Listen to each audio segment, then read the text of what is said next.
Support comes from the Missouri Forest Products Association, honoring Arbor Day on April 26th, with an ongoing commitment to sustainable stewardship and conservation of Missouri's forests. ChooseWood.com. They muttered to themselves, they said, wait till the boys get home. They really saw that as being their only hope. Chris DeRose's new book details a piece of American history that's been largely forgotten. It's the story of World War II veterans who returned home to Tennessee to find a corrupt political machine running their hometown. And they come back to something that was much more like the people they were fighting against than what they had been taught America was. And they decided to do something about it. You are the army of the free world. You're the arsenal of the free world. The Battle of Athens, Tennessee took place in August of 1946. Local veterans took up arms and opened fire in a violent standoff on the sheriff's deputies who were running the county. The book is called The Fighting Bunch, The Battle of Athens and How World War II Veterans Won the Only Successful Armed Rebellion Since the Revolution. And the standoff it depicts has plenty of lessons we can learn from today.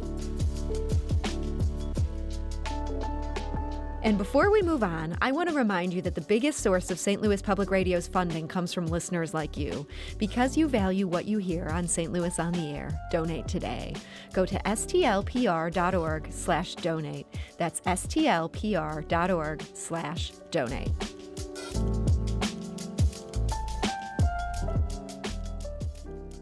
Chris, welcome. Sarah, thanks for having me. So to understand what these veterans did, it's first important to understand what had happened to their hometown. How bad were things in McMinn County, Tennessee in 1946? Well, in the words of one U.S. Attorney General, these were the worst allegations of voter fraud that had ever been presented to the Department of Justice. So, we hear the words voter fraud and fraudulent election irregularities thrown around quite a bit today. Yes, we do. The situation we're talking about in the late 30s and 40s in McMinn County, we're talking about poll watchers being forced out of polling places at gunpoint and ballot boxes removed to secure locations like the prison or the bank that was controlled by the sheriff's family, with counting in secret. And so the results were whatever the sheriff announced they were. And so really we're talking about the most brazen, over-the-top incidents of voter fraud. You can't even imagine it happened in America type of thing. Mm-hmm. And it isn't just voter fraud. Basically, once they had fraudulently claimed that they were winning these elections, they were able to just run roughshod over this county. We talk a lot in St. Louis about policing for profit. It was still shocking to hear some of these examples that you found in your reporting. Yeah, police officers were compensated based on how many arrests they could make, and the sheriff was compensated based on how many people he could keep in the jail. So it was an incredibly perverse incentive for sheriff's deputies and for police officers to just go out and arrest people for any reason or maybe for no reason at all. In fact, if you look at the numbers, after 2 years after the Battle of Athens, right, and these GIs are running their county and they've taken their county back, arrests dropped down from perhaps 100, 115 over a weekend down to 15. So when you think about it, that difference is the number of people who are being arrested for no good reason, simply to turn a profit for the sheriff and his deputies. And that was just the money on the books. Like you say, once they could control the elections, there was no stopping them from raising taxes, from voting themselves big pay increases, from allowing gambling interests and prostitution to run wild in the county with kickbacks for them. And so it was an incredibly profitable enterprise, and all they had to do was cut voters out of the deal. And the guy who was basically at the heart of this whole scheme, this was a guy named Paul Cantrell. You have a picture of him in this book. He doesn't look scary, but man, what he was doing was terrifying. Who was this guy? Yeah, so he was the youngest member of a really prominent banking family. They ran the utility in town. And so like a lot of like young people in these prominent families, he tried to distinguish himself and make his own mark in politics. He was inspired by FDR and the New Deal. So it looks like when he first gets into politics, he's got, ideals and he's got legitimate things that he's aiming at. And he's running against this calcified old Republican regime that had kind of been in control since the end of the Civil War. But nothing changes when he becomes sheriff. In fact, things start to get quite a bit worse.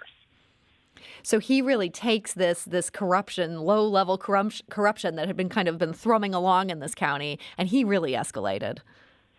Yeah, I mean, you might have had the Republicans, cheating at the margin, right? But the ultimate test for whether elections are stolen is whether the side that's conducting them loses.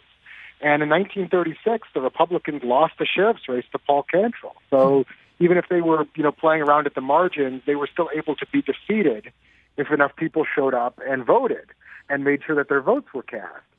After 1936, that's no longer the case. People will try to observe the count, which was their right under Tennessee law.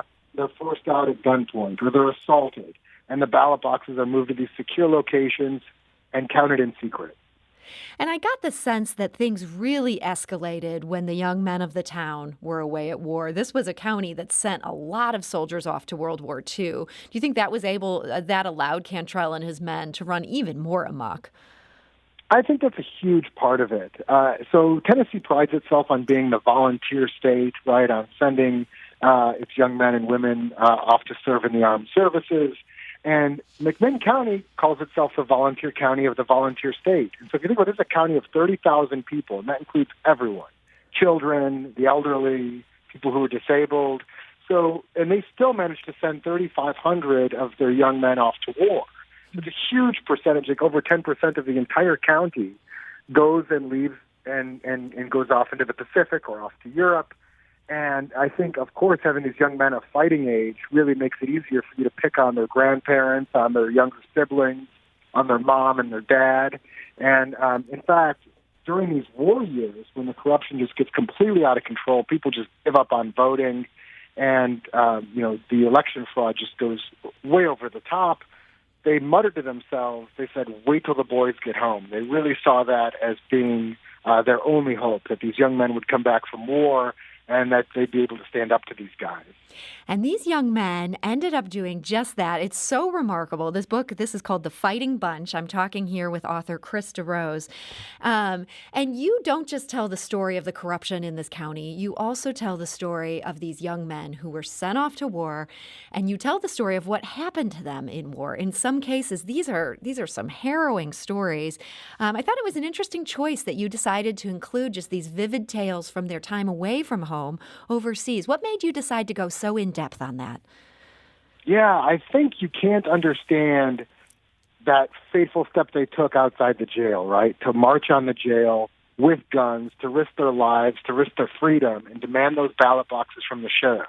You can't understand that move, right, which only happened once successfully in American history. This is the only successful rebellion that has happened in our country since the Revolutionary War. You can't understand this singular event until you understand what they went through overseas. To watch them see the guy next to them get killed, to lose their friends, to be injured and shot at themselves, to be asked to kill other people, and to be asked to be put in harm's way, sent halfway around the world. These were guys who had never left their county. These are guys who'd never been over the county line into Georgia. They'd never been further than Chattanooga in some cases. Mm-hmm. And they're fighting in Pacific jungles, and they're fighting in European fields. And they're being told that they are fighting for the free world against the slave world. That's what they're being told in basic training about America. And in America, we pick our leaders, and we're fighting against countries that are dictatorships where people don't get to pick their leaders.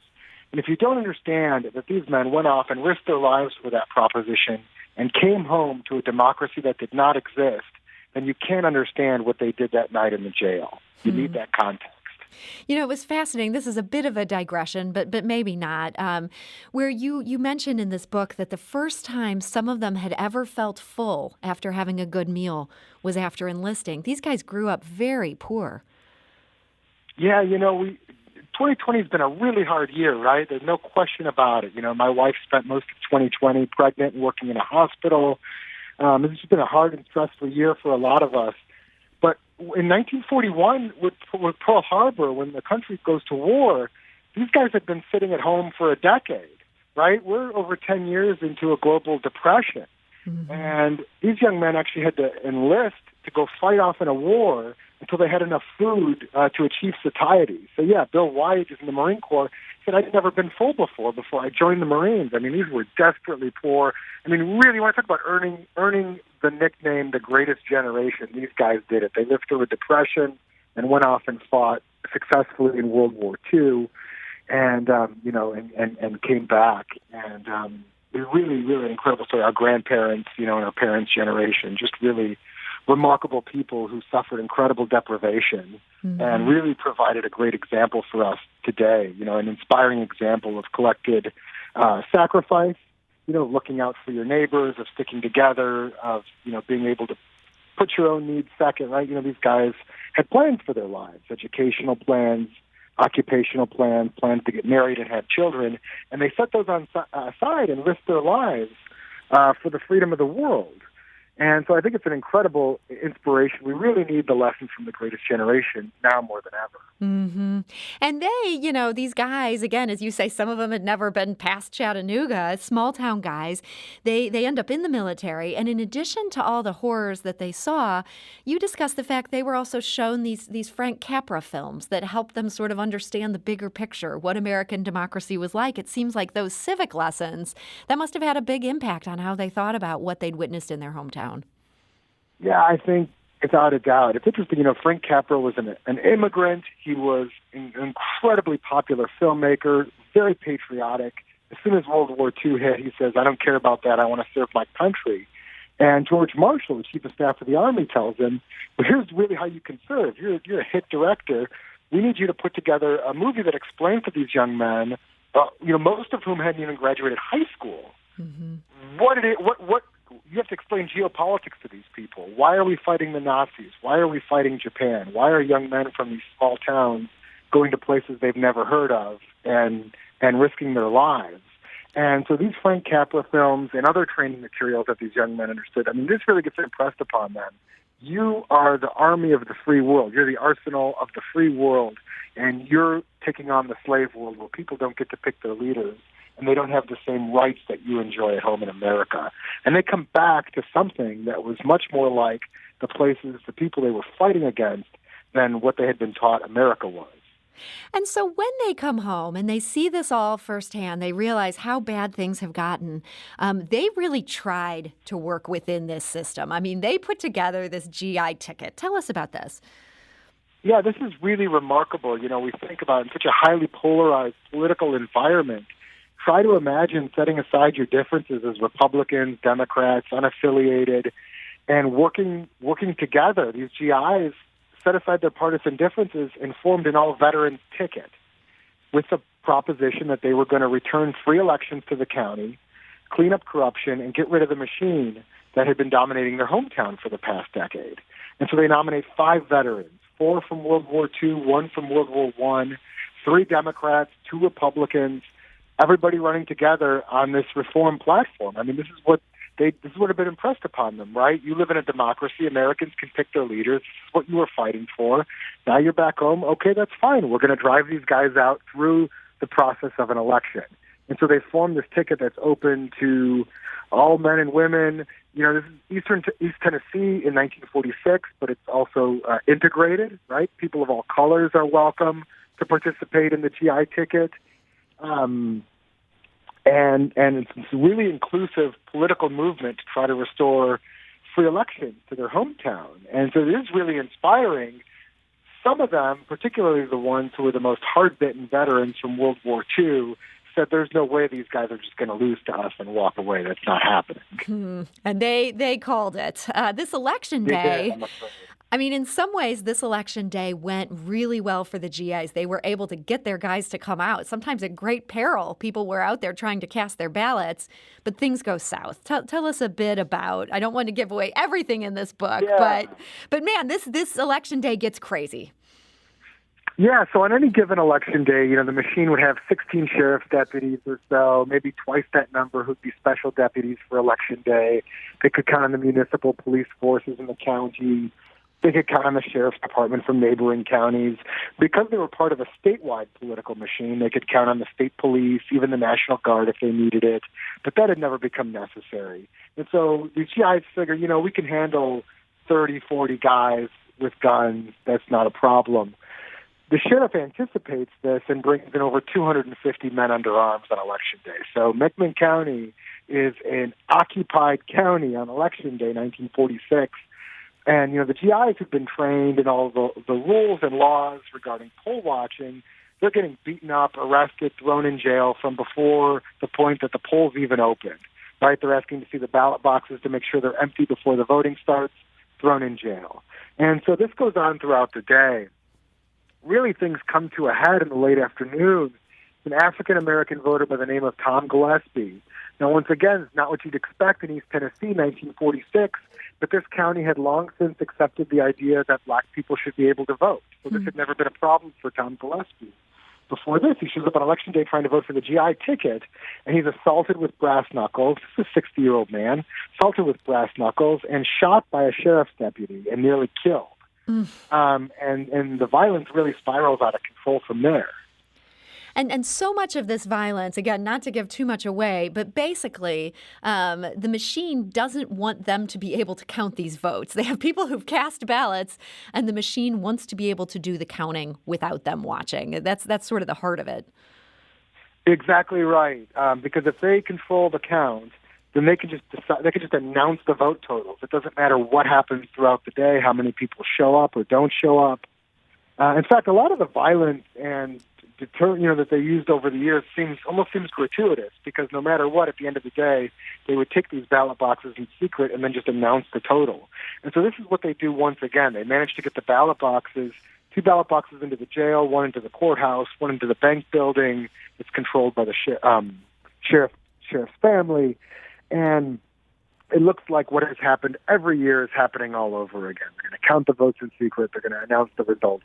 They're going to declare themselves the winners of the election, and that will be that. And, of course, there's never any appeals to the courts because the machine controlled the judiciary in Tennessee. There was no hope for these people if the machine was allowed to count these votes in secret. And so that's why a really small group of these veterans called themselves a fighting bunch, marched on the jail and demanded the ballot boxes, because only if they had a public, fair count could the GI ticket prevail. Now, this is just, it's a remarkable story. Again, you got to read this book, The Fighting Bunch. You can learn about what happened when these guys and their guns head into this jail or confront this jail and try to take on these deputies who'd just been running roughshod. And Chris, one thing I want to make sure to mention, these men that are doing this fighting, the guys in The Fighting Bunch, they are such vivid characters, and none more so than Bill White. We hear so much from him in this book. His voice is so vivid. It was almost shocking to realize that he died before you started working on this. Tell us how you were able to get his remarkable recollections of this. Yeah, so Bill White, if you've seen the last 4 Clint Eastwood movies, he's that character, but like 19 years old. So the Clint Eastwood's character from Gran Torino or The Mule, that's $1 Million Baby. That's him. He's just like 19-year-old curmudgeon with really inside has an incredible heart for his friends, for his family, for his community. And he's part of the first offensive action in World War II. He lands on Florida Island before D-Day on Guadalcanal. And he, responds to the call for enlistment after Pearl Harbor, just days after Pearl Harbor. He enlists at the post office, and he fights all the way from, Guadalcanal to Tarawa, where he's injured. And, he's, I guess you could call him cynical, but like you say, he called it. He thought this was always going to come down to violence. And he was prepared to do whatever was necessary to restore democracy to his hometown. And, Bill White, really, I think a lot of it comes down to the class issue in Athens, that after this election, these guys had committed all these crimes, right? They'd robbed a National Guard armory to get ammunition and guns. They had kidnapped and tied up deputy sheriffs and stolen their weapons. They had firebombed the jail and, fired rifles at sheriff's deputies for 6 hours. And so these guys were in a lot of legal jeopardy. And they weren't so keen to talk about this after the election. Some of them never spoke about what they did at the Battle of Athens, and I mean for the rest of their lives. One of the daughters of one of these veterans told me about her father sitting at the Elks Club as an old man and listening to people tell stories about the Battle of Athens who weren't even there. So these young men, in the silence, this agreement they made to keep shut to avoid going to prison, it created an information void that a lot of people stepped into. And a lot of prominent people in town started claiming roles for themselves in the battle that never happened. In fact, if you look at any article written about the Battle of Athens over the past 10 years, there are quotes in there from people who just weren't within 10 miles of the prison that night. And so Bill White, towards the end of his life, really started to feel this was unfair. That these people were taking credit for a risk that he took, that his friends took, his brothers in arms. And so he started recording audio tapes. And started recording audio tapes for his family, started gathering up some affidavits from friends of his who served with him. And he created this incredible record that his family shared with me. I'm the first person outside his family to hear these recollections of his life at war, of his life growing up in Tennessee in the mountains, and of the events leading up to and including the Battle of Athens. And so it was just an incredible treasure trove of information that would be impossible to replicate because Bill hasn't been with us for a long time. And in fact, his widow just passed away this week. I got the chance to interview her on 2 occasions. And so I was very, very fortunate. But yeah, it's incredible. They were just firsthand recollections that I was able to include in this book that I never would have dreamed of when I got started. Well, it's so remarkable. You really have to read this book to get to know this guy, Bill White. His story is just amazing. And Chris, in our last minute and a half or so here, I'd be remiss. I need to bring this back to the situation we're in today. We're hearing a lot about voter fraud. We're not hearing nearly as well-stated claims as what we've got here. But, when we said we were going to talk about this on today's show, one of our listeners said, this seems like an interesting but dangerous topic in the current atmosphere. These guys were the good guys, but these are things that if they hadn't been the good guys and they did, would have been so terrible to democracy. Leave us here with a thought on what you take from this in this moment we're in. Yeah, so I think the men of the Fighting Bunch and the GI ticket, the people of McMinn County in 1946, would have loved to have participated in an election, the one we just had here in America, a fair election, a free election, which we absolutely had. Despite the prevalence of allegations, voter fraud or irregularities, nothing happened differently in this election that hasn't happened in every previous election. It was a fair election. It was a free election. And this book actually serves as a contrast, because you're right, these guys are the good guys, but their situation can't be replicated. They tried going to court. The courts were corrupt. The judges were corrupt. They didn't, they lost. They had about the same winning record in court as the president does, except the president's getting fair hearings in court, right? He's got the opportunity to present his case before neutral judges, some of them that he appointed. Mm-hmm. So you can't compare the two. These are people who are getting guns pointed at their face and driven out of polling places with no opportunity to inspect or watch the count. So we had a free election in America. We had a fair election in America. The voter fraud and the Fighting Bunch should serve as a contrast to the way we vote today. And Chris, I have to cut you off there, unfortunately. We are out of time, but I want to thank you so much for joining us. This book, again, is The Fighting Bunch, The Battle of Athens, and How World War II Veterans Won the Only Successful Armed Rebellion Since the Revolution. Thank you for joining us. Sure, thanks for having me. This is St. Louis on the Air on St. Louis Public Radio, 90.7 KWMU. Do you find yourself regularly listening to episodes of St. Louis on the Air? Suggest us to a friend you think might enjoy our conversations. And leave us a review and rating on Apple Podcasts on the App Store. It's the simplest way to help people discover our show.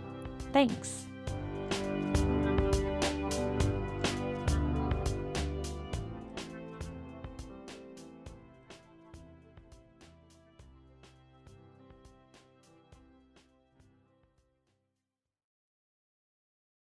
Support comes from the Missouri Forest Products Association, honoring Arbor Day on April 26th, with an ongoing commitment to sustainable stewardship and conservation of Missouri's forests. ChooseWood.com.